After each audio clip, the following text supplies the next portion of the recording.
พุทธพักคือคนเก่าแก่เนาะพี่น้อง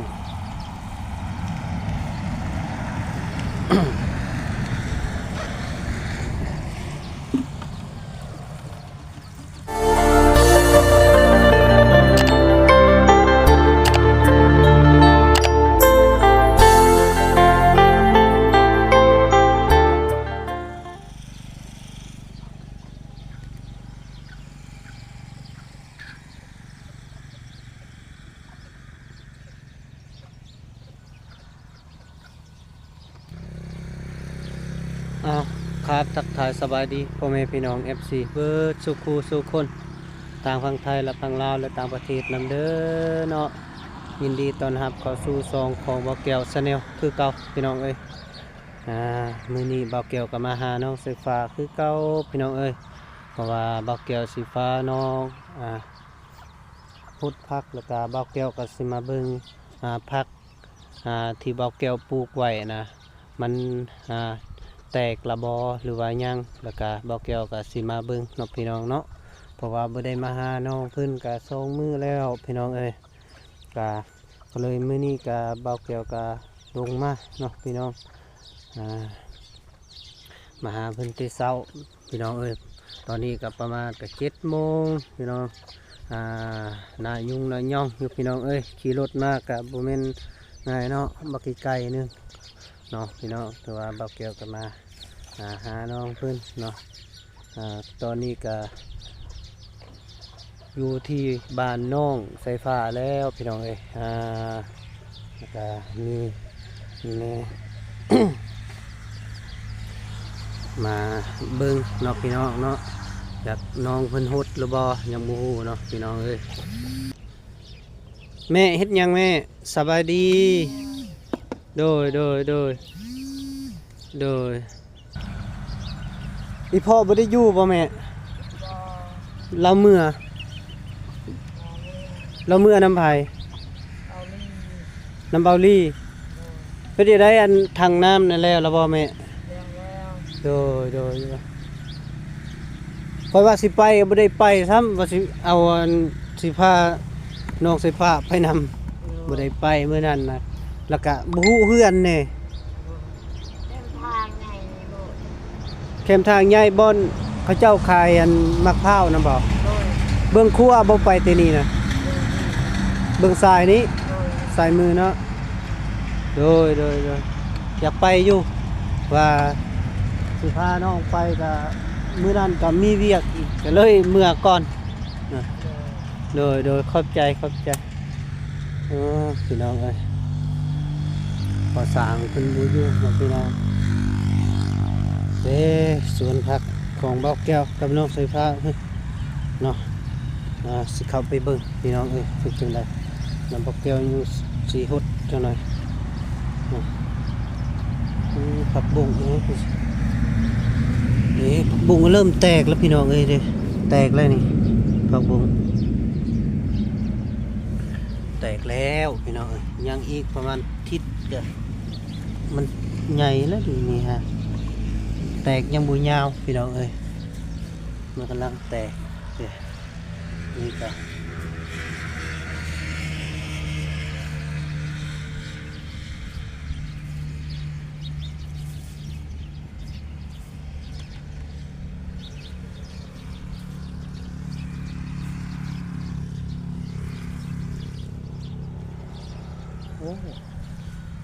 ผักบัวยาวแล้วพี่น้องเอ้ยโอ้นี่ผักบัวแตกยาวแล้วพี่น้องผักบัวผักหอมปอมนี่ยังบ่แตกง่ายเด้พี่น้องมันต้องใช้เวลาประมาณเป็นทิศ2 ทิศพุ่นแหละแต่ว่าบ่แตกก็แตกอยู่นี่มันกำลังแตกนะพี่น้องนี่ก็ได้หอมปอม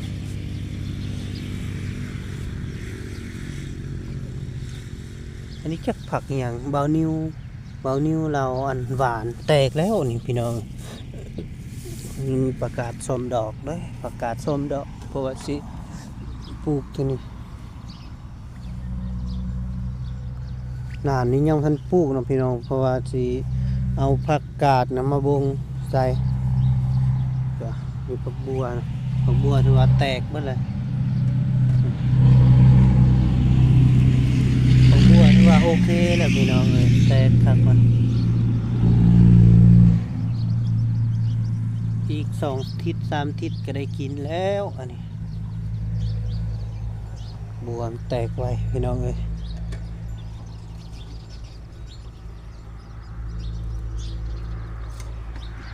มาเบิ่งมื้อนี้ก็สะอาดพี่น้องเอ้ยเดินทางหน้าบ้านของเพิ่นเนาะก็สะอาดแล้วพี่น้องเอ้ยเพราะว่าทางทีมงานเพิ่นก็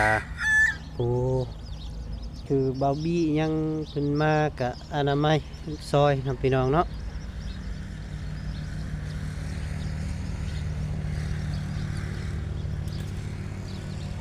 โตเรือนของน้องสีฟ้า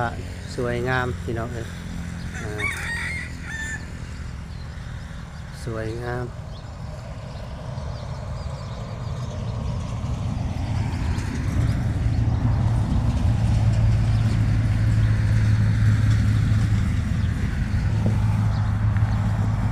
มันพักก็โอเคแล้วพี่น้อง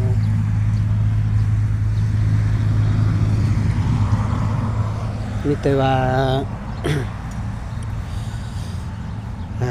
สวยๆจังน้อยจึงว่าน้องเพิ่นว่าสิมาฮดเนาะพี่น้องตอนนี้ยังหนาวอยู่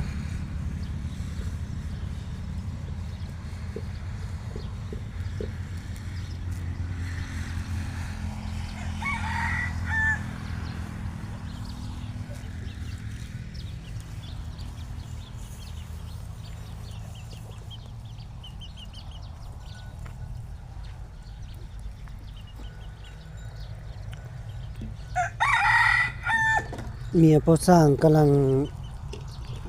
ดังไฟพี่น้องเอ้ยซีเมนต์เพิ่นสินึ่งข้าวแล้วพี่น้องทีนี้รู้จักว่าเมียนก็ใครอยู่พี่น้อง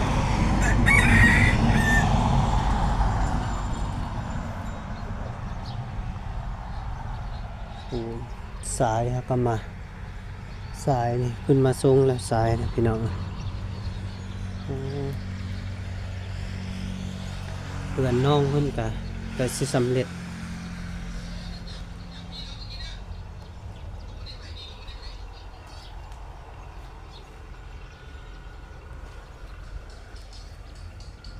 สบายดีครับโดยนอนเฮือนบ่มื้อนี้นะบ่ได้ไปลิ้นนะติ คือนานว่าสิเห็นไปเบาลี่ทำหาตลอดอยู่เป็นไดอยู่น้ำนอกอะไรทำไมไปลิ้นขุดผักขุดหญ้าเด้อทำเด้อจะน้อยอ้ายก็สิได้กลับไปพากันขุดผักไปอาสิทายไปลุกลาลุก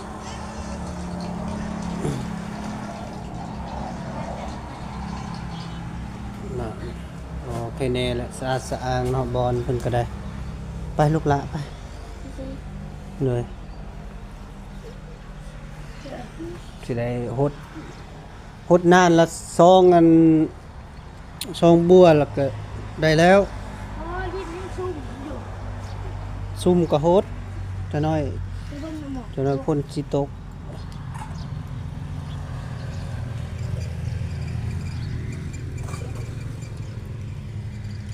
ไปพี่น้องคือว่าเบาแก้วพาน้องเพิ่นหุดผักเนาะพี่น้องใส่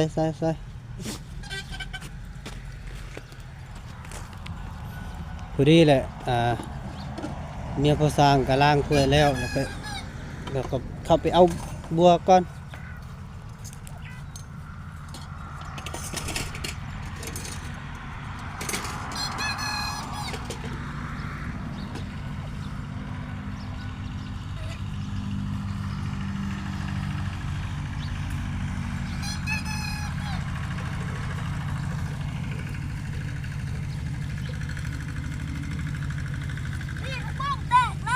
แตกแล้วบ่ เรื่องเนี่ยจะเป็นสีขาวนี่นะ แม่นแหละผ้าห่มป้อมก็ยังแตกอยู่แหละ ไม่ใช่ผักหอมปลอม ได้ผ้าห่มป้อมจะเบิ่งนี่เห็นแตก มูแม่ได้ผักหอมปลอมน้ำนี่ นั่น พี่ อ๋อแม่นแล้วเนาะนี่ดิแตกแล้วเด้นี่ ใช่ผักหอมปลอมมัน ดิ เลย แตกเลย นี่ ดีแหละยังอีก2-3อาทิตย์ก็ได้เก็บกินแล้วเด้ พวกแตกก่อนนะ โดย ถ้าขวดเราผิดแตกก่อน ปลูกไว้สิได้ฮือออกเด้นี่เนาะบ่ฮือบ่ บุคคลพยา โดยจังนั้นมันก็เปื่อยจังนั้นเฟืองมันก็เปื่อยแล้วพี่น้องถ้ามันบ่ออกก็อย่า ให้มันหนาเลยคือ เลยให้มันเน่าเลย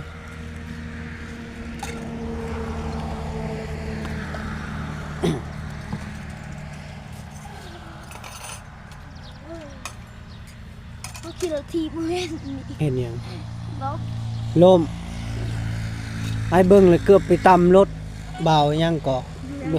เบาเวียดบ่ฮะ เราจับจอ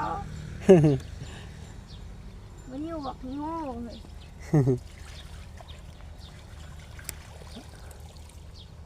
สิ่งเราจะโง่ให้เราจะหมดจับว่าเลย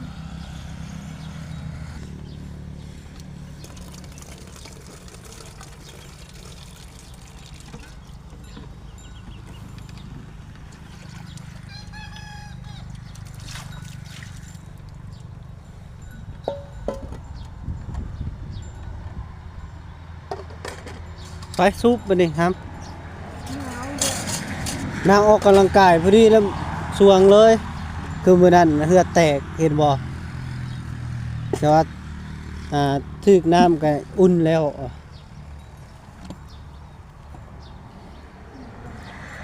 ลองดูจากบาท2 บาทนี่ไป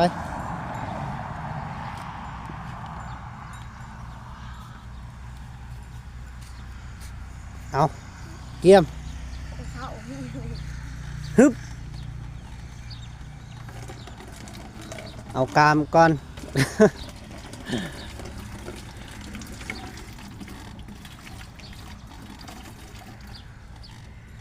เคเนมไก่ติดกับมันหัวน้ำมาดานเลยพี่น้องเอ้ยเกี่ยวเห็ดนะฮะส่วนผักก็ได้คันเห็ดไก่ไปพุ่นเฮ้งกระเต็กก็สิหิวน้ำไป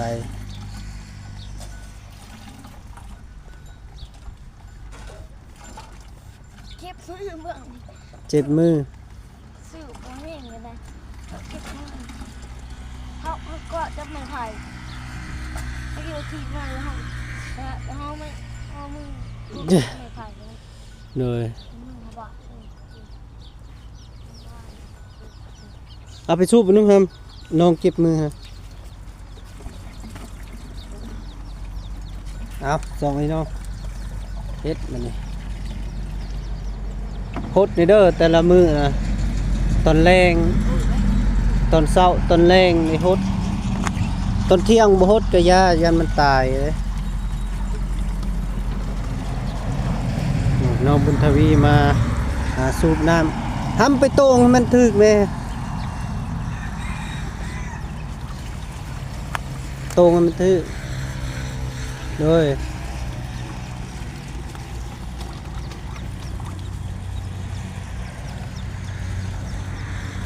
มันอยากพืชบางทีน้องเนาะ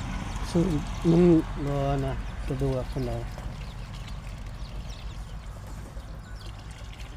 ได้แล้วไป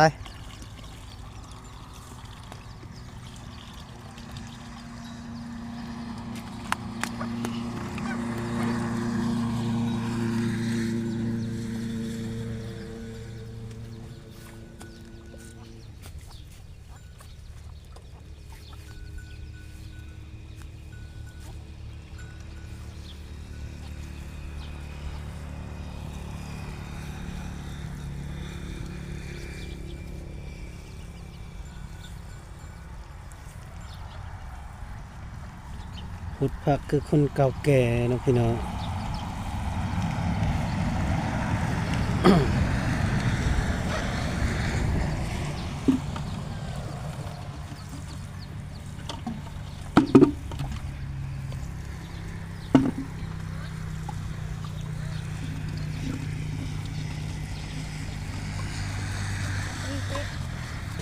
นี่ลูกนี่คนนึง ยูนิเทลนี่ก็โทน้ำอยู่น้ำแต่คืนนี่ มันอยากให้สมัคร50,000ต่อเดือน ชายเราเอง ยูนิเทลอาจุดกี่ขานอยากขับเลยมันโทรศูนย์ยูนิเทล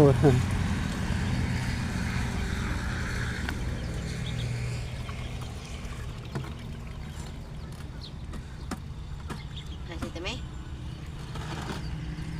เทลง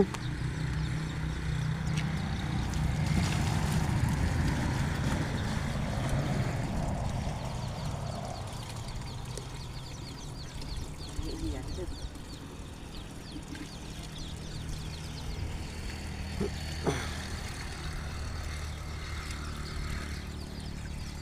พดนานละซองบัวพอแล้ว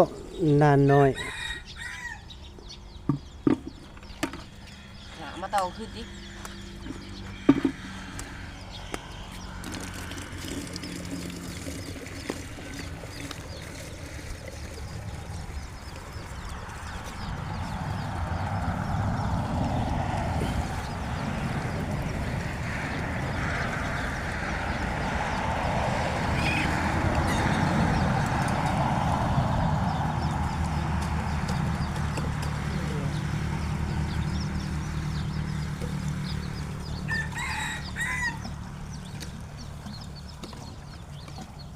อายเป็นผู้สูบน้ำเนาะพี่น้องน้องเป็นผู้โคตรมันนี่เนาะโอ้เป็นตะแพงร้ายพี่น้องเอ้ยเป็นนี่ล่ะคักแล้วคักแล้วโอเคยืนยืนพุ่นไปอีกอันนี้นึงโอเคนี่สุด